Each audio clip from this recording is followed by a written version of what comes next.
Civilförsvaret är bärande när Sveriges beredskap snabbt ska stärkas. Försvarsberedningens ordförande Jörgen Berglund menar att privata initiativ, krav på ökad lagerhållning och privata investerare i infrastruktur behövs. Detta är vad som behövs för att Sverige ska kunna matcha till exempel Finland som aldrig avvecklade civilförsvaret. Ni pratar om att näringslivet ska bli en tydligare del av totalförsvaret. Vad menar ni med det?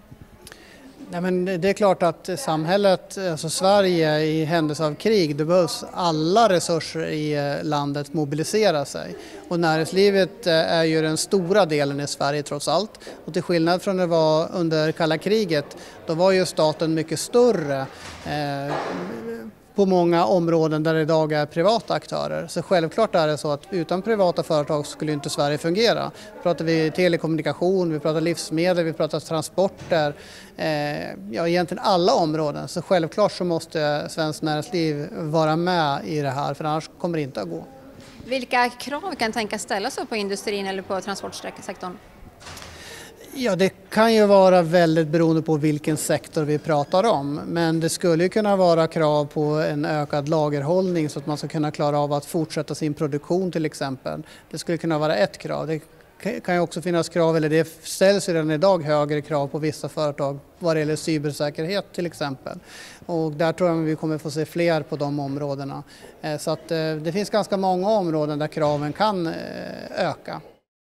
Möjligheterna till stärkt export av svensk vapenindustri har kraftigt stärkts.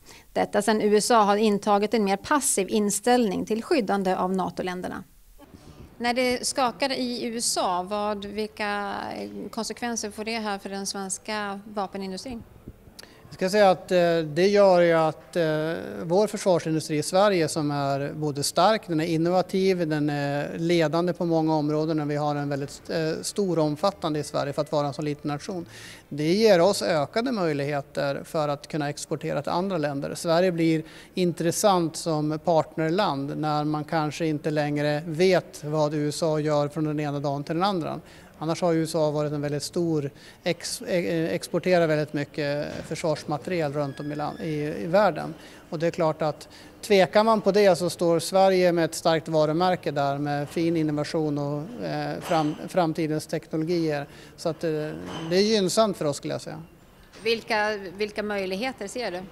Jag ser stora exportmöjligheter. Jag ser också framtida samarbeten på de områden där vi kanske inte är så starka, där vi kan bidra med annan kompetens.